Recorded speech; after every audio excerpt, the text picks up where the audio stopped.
Chapter 5 of The Road by Jack London. This recording is in the public domain. Chapter 5 The Pen. For 2 days I toiled in the prison yard. It was heavy work, and, in spite of the fact that I malingered at every opportunity, I was played out. This was because of the food. No man could work hard on such food. Bread and water, that was all that was given us. Once a week we were supposed to get meat, but this meat did not always go around, and since all nutriment had first been boiled out of it in the making of soup, it didn't matter whether one got a taste of it once a week or not.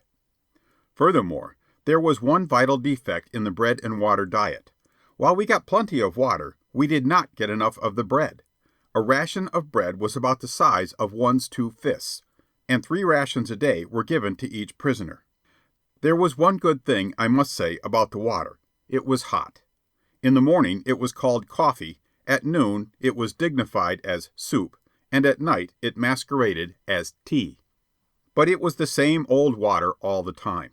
The prisoners called it water bewitched. In the morning it was black water, the color being due to boiling it with burnt bread crusts. At noon it was served minus the color, with salt and a drop of grease added. At night it was served with a purplish auburn hue that defied all speculation. It was darn poor tea, but it was dandy hot water. We were a hungry lot in the Erie County Pen.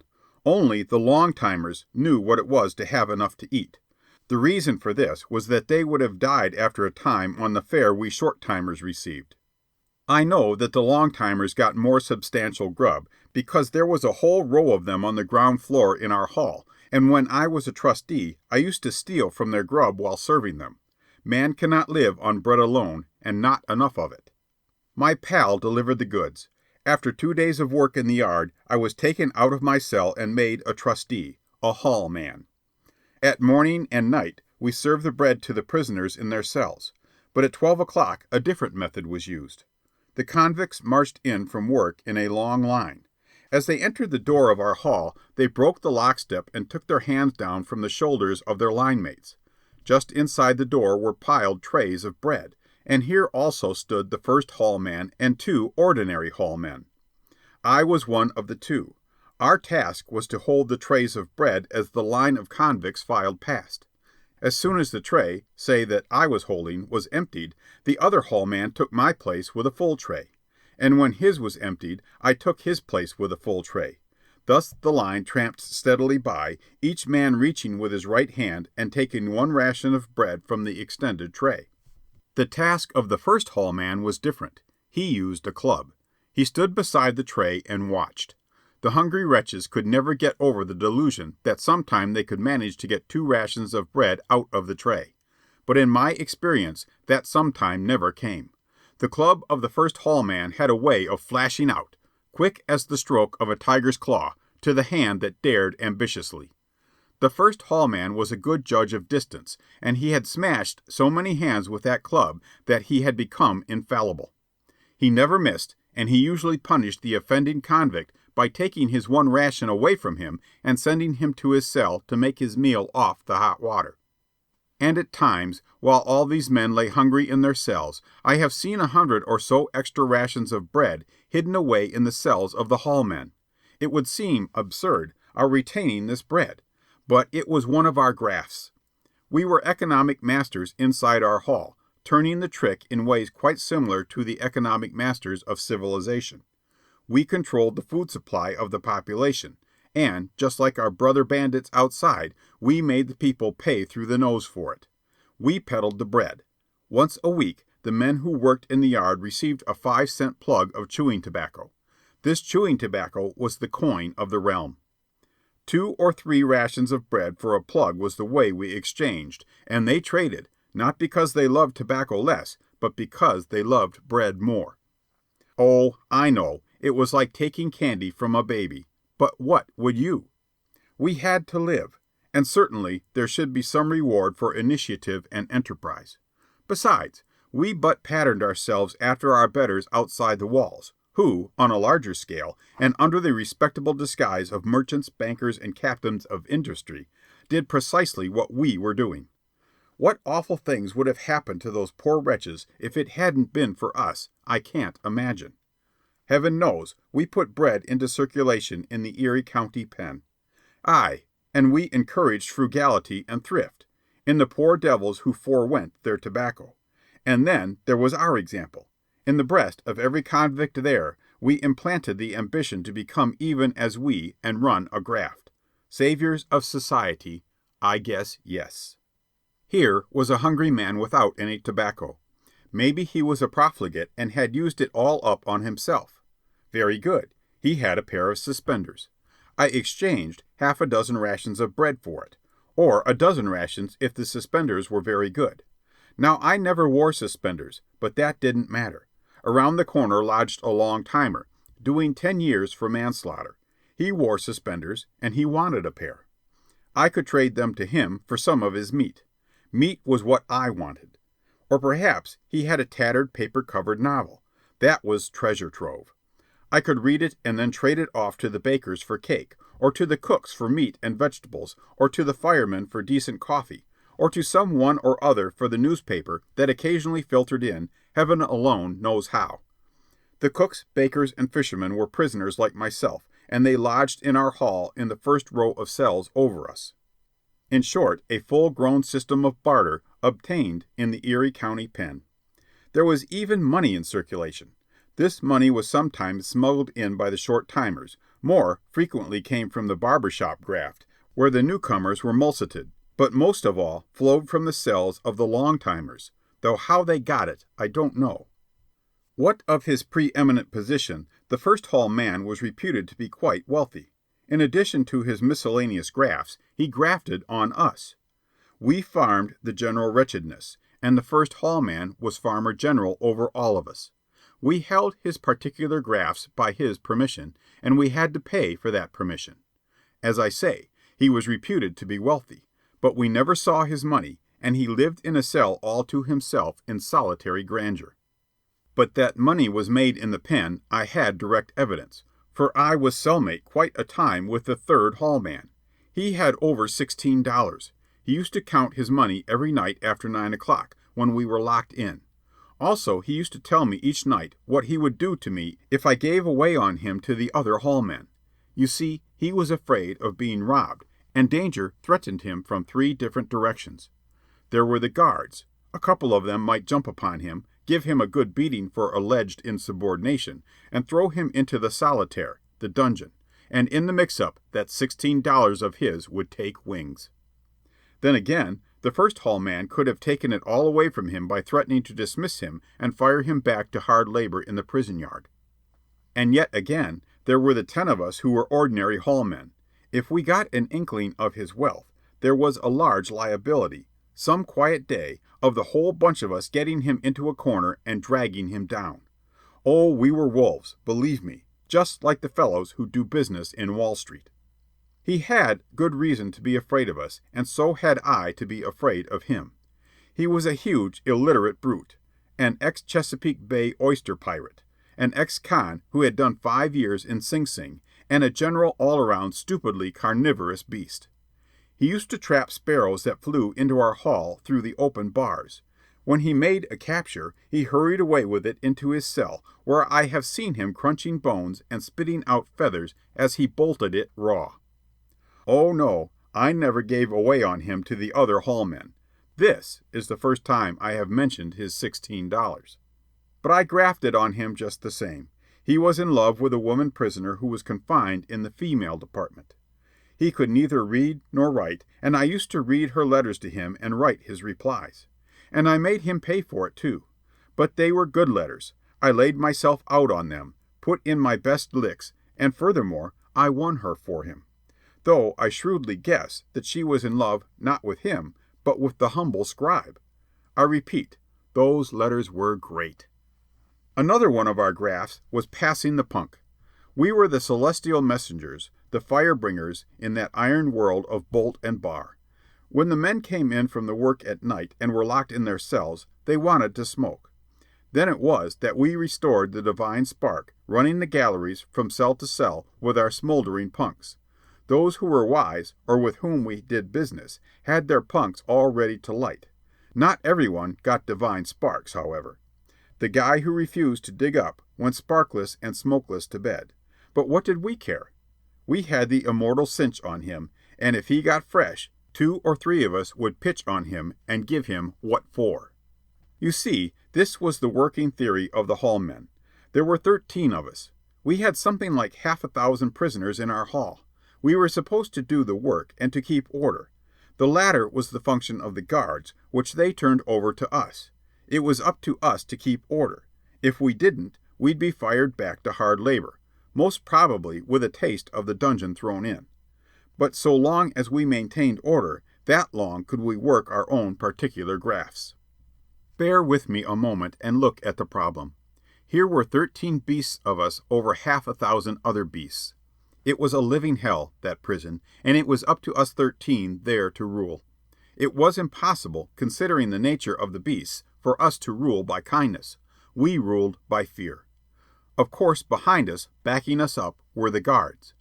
In extremity, we called upon them for help, but it would bother them if we called upon them too often, in which event we could depend upon it that they would get more efficient trusties to take our places. But we did not call upon them often, except in a quiet sort of way, when we wanted a cell unlocked in order to get at a refractory prisoner inside.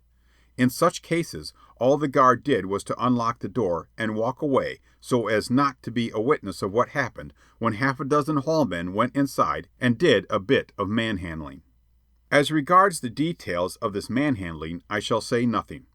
And after all, manhandling was merely one of the very minor unprintable horrors of the Erie County Pen. I say unprintable, and in justice I must also say unthinkable. They were unthinkable to me until I saw them, and I was no spring chicken in the ways of the world and the awful abysses of human degradation. It would take a deep plummet to reach bottom in the Erie County Pen, and I do but skim lightly and facetiously the surface of things as I there saw them. At times, say in the morning when the prisoners came down to wash, the 13 of us would be particularly alone in the midst of them, and every last one of them had it in for us. 13 against 500, and we ruled by fear. We could not permit the slightest infraction of rules, the slightest insolence. If we did, we were lost. Our own rule was to hit a man as soon as he opened his mouth. Hit him hard, hit him with anything. Such a man must be made an example of, so the next rule was to wade right in and follow him up.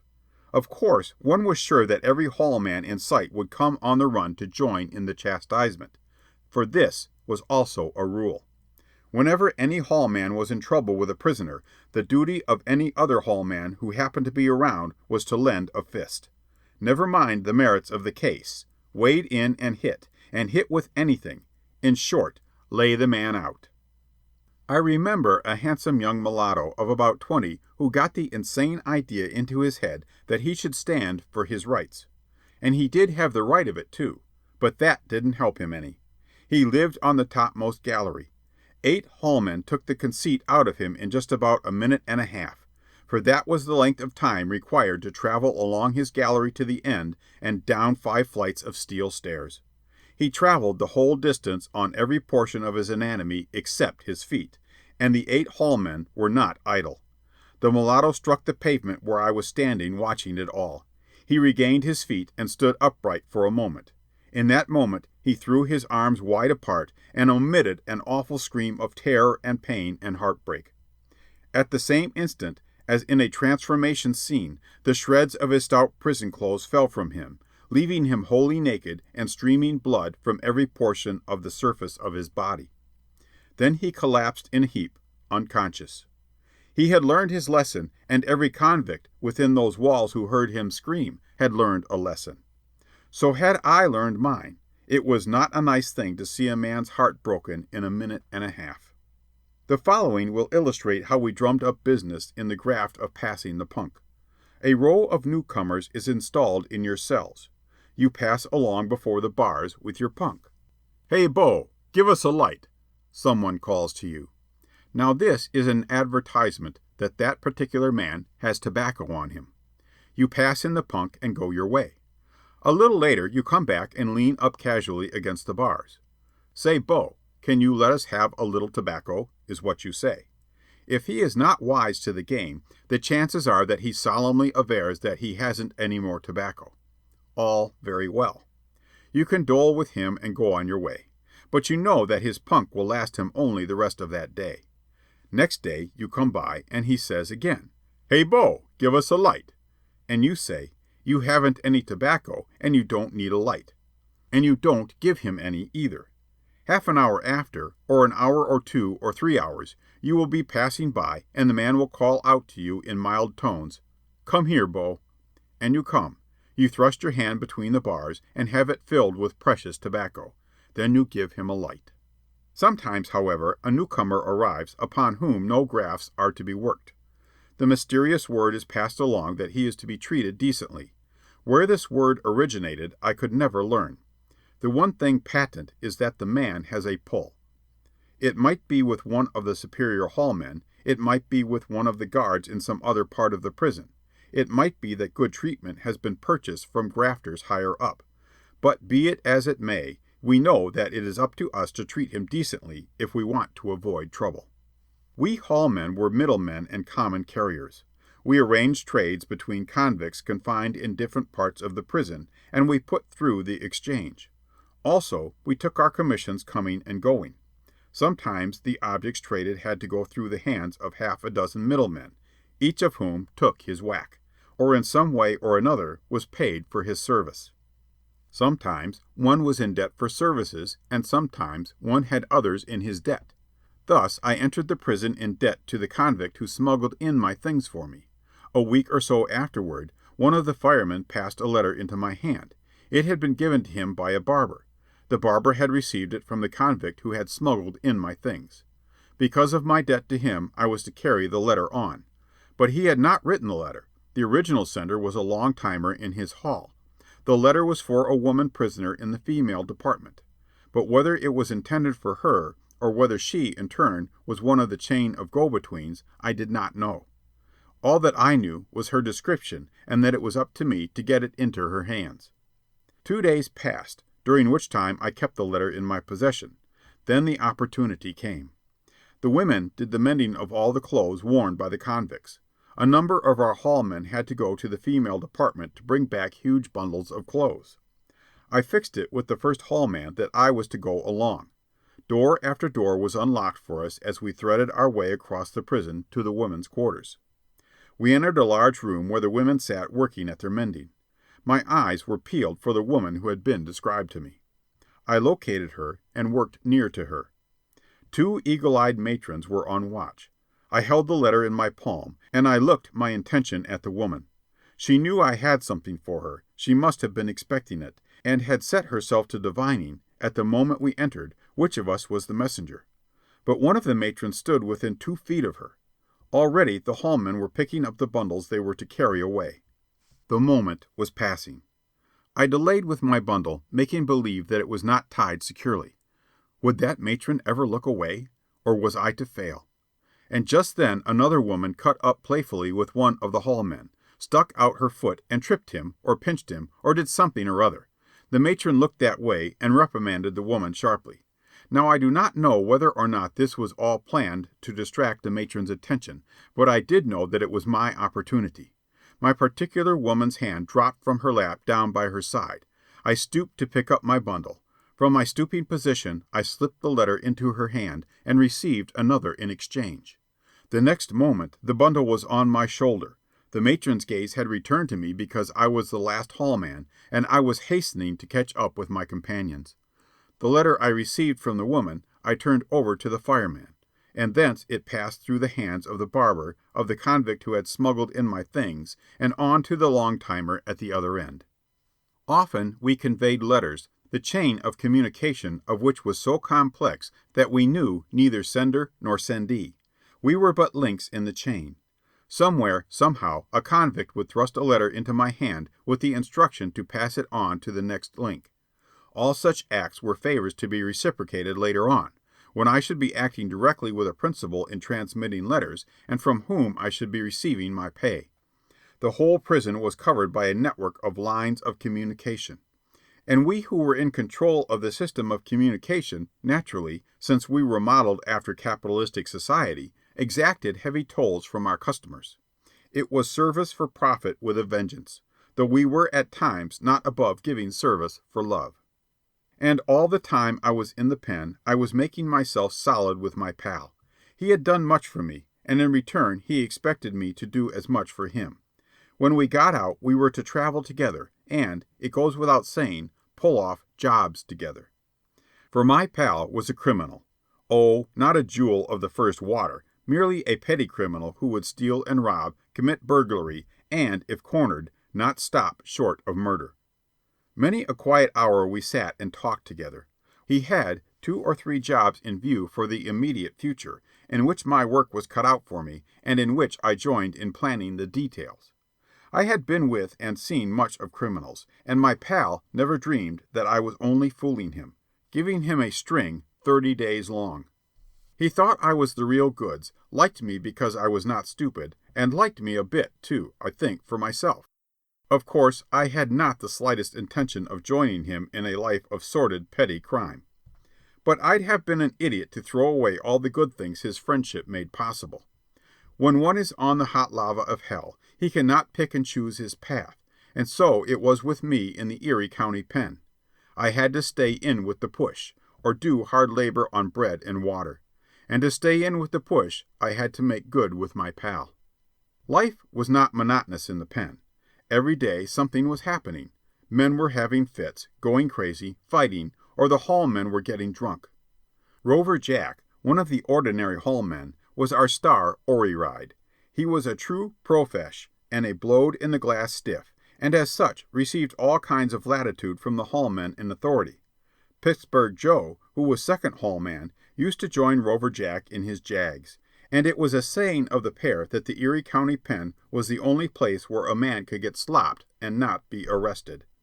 I never knew, but I was told that bromide of potassium, gained in devious ways from the dispensary, was the dope they used. But I do know, whatever their dope was, that they got good and drunk on occasion. Our hall was a common stews, filled with the ruck and the filth, the scums and dregs, of society. Hereditary inefficients, degenerates, wrecks, lunatics, addled intelligences, epileptics, monsters, weaklings. In short, a very nightmare of humanity. Hence, fits flourished with us. These fits seemed contagious. When one man began throwing a fit, others followed his lead. I have seen 7 men down with fits at the same time, making the air hideous with their cries, while as many more lunatics would be raging and gibbering up and down. Nothing was ever done for the men with fits except to throw cold water on them. It was useless to send for the medical student or the doctor. They were not to be bothered with such trivial and frequent occurrences. There was a young Dutch boy, about 18 years of age, who had fits most frequently of all. He usually threw one every day. It was for that reason that we kept him on the ground floor farther down in the row of cells in which we lodged. After he had had a few fits in the prison yard, the guards refused to be bothered with him any more, and so he remained locked up in his cell all day with a Cockney cellmate to keep him company. Not that the Cockney was of any use. Whenever the Dutch boy had a fit, the Cockney became paralyzed with terror. The Dutch boy could not speak a word of English. He was a farmer's boy, serving 90 days as punishment for having got into a scrape with someone. He prefaced his fits with howling. He howled like a wolf. Also, he took his fits standing up, which was very inconvenient for him, for his fits always culminated in a headlong pitch to the floor. Whenever I heard the long wolf howl rising, I used to grab a broom and run to his cell. Now the trusties were not allowed keys to the cells, so I could not get into him. He would stand up in the middle of his narrow cell, shivering convulsively, his eyes rolled backward till only the whites were visible, and howling like a lost soul. Try as I would, I could never get the Cockney to lend him a hand. While he stood and howled, the Cockney crouched and trembled in the upper bunk, his terror-stricken gaze fixed on that awful figure, with eyes rolled back, that howled and howled. It was hard on him, too, the poor devil of a Cockney. His own reason was not any too firmly seated, and the wonder is that he did not go mad. All that I could do was my best with the broom. I would thrust it through the bars, train it on Dutchy's chest, and wait. As the crisis approached, he would begin swaying back and forth. I followed this swaying with the broom, for there was no telling when he would take that dreadful forward pitch. But when he did, I was there with the broom, catching him and easing him down. Contrive as I would, he never came down quite gently, and his face was usually bruised by the stone floor. Once down and writhing in convulsions, I'd throw a bucket of water over him. I don't know whether cold water was the right thing or not, but it was the custom of the Erie County Pen. Nothing more than that was ever done for him. He would lie there, wet, for an hour or so, and then crawl into his bunk. I knew better than to run to a guard for assistance. What was a man with a fit, anyway? In the adjoining cell lived a strange character, a man who was doing 60 days for eating swill out of Barnum's swill barrel, or at least that was the way he put it. He was a badly addled creature, and at first very mild and gentle. The facts of his case were as he had stated them. He had strayed out to the circus ground, and, being hungry, had made his way to the barrel that contained the refuse from the table of the circus people. "And it was good bread," he often assured me, "and the meat was out of sight." A policeman had seen him and arrested him, and there he was. Once I passed his cell with a piece of stiff, thin wire in my hand. He asked me for it so earnestly that I passed it through the bars to him. Promptly, and with no tool but his fingers, he broke it into short lengths and twisted them into half a dozen very creditable safety pins. He sharpened the points on the stone floor. Thereafter I did quite a trade in safety pins. I furnished the raw material and peddled the finished product, and he did the work. As wages, I paid him extra rations of bread, and once in a while a chunk of meat or a piece of soup bone with some marrow inside. But his imprisonment told on him, and he grew violent day by day. The hallmen took delight in teasing him. They filled his weak brain with stories of a great fortune that had been left him. It was in order to rob him of it that he had been arrested and sent to jail. Of course, as he himself knew, there was no law against eating out of a barrel. Therefore he was wrongly imprisoned. It was a plot to deprive him of his fortune. The first I knew of it, I heard the hallmen laughing about the string they had given him. Next he held a serious conference with me, in which he told me of his millions and the plot to deprive him of them, and in which he appointed me his detective. I did my best to let him down gently, speaking vaguely of a mistake, and that it was another man with a similar name who was the rightful heir. I left him quite cooled down, but I couldn't keep the hallmen away from him, and they continued to string him worse than ever. In the end, after a most violent scene, he threw me down, revoked my private detectiveship, and went on strike. My trade in safety pins ceased. He refused to make any more safety pins, and he peppered me with raw material through the bars of his cell when I passed by. I could never make it up with him. The other hallmen told him that I was a detective in the employ of the conspirators, and in the meantime the hallmen drove him mad with their stringing. His fictitious wrongs preyed upon his mind, and at last he became a dangerous and homicidal lunatic. The guards refused to listen to his tale of stolen millions, and he accused them of being in the plot. One day he threw a pannikin of hot tea over one of them, and then his case was investigated. The warden talked with him a few minutes through the bars of his cell. Then he was taken away for examination before the doctors. He never came back, and I often wonder if he is dead, or if he still gibbers about his millions in some asylum for the insane. At last came the day of days, my release. It was the day of release for the third hall man as well, and the short-timer girl I had won for him was waiting for him outside the wall. They went away blissfully together. My pal and I went out together, and together we walked down into Buffalo. Were we not to be together always? We begged together on the main drag that day for pennies, and what we received was spent for suppers of beer. I don't know how they are spelled, but they are pronounced the way I have spelled them, and they cost 3 cents. I was watching my chance all the time for a getaway. From some beau on the drag I managed to learn what time a certain freight pulled out. I calculated my time accordingly. When the moment came, my pal and I were in a saloon. 2 foaming suppers were before us. I'd have liked to say good-bye. He had been good to me, but I did not dare. I went out through the rear of the saloon and jumped the fence. It was a swift sneak, and a few minutes later I was on board a freight and heading south on the Western New York and Pennsylvania Railroad. End of chapter 5.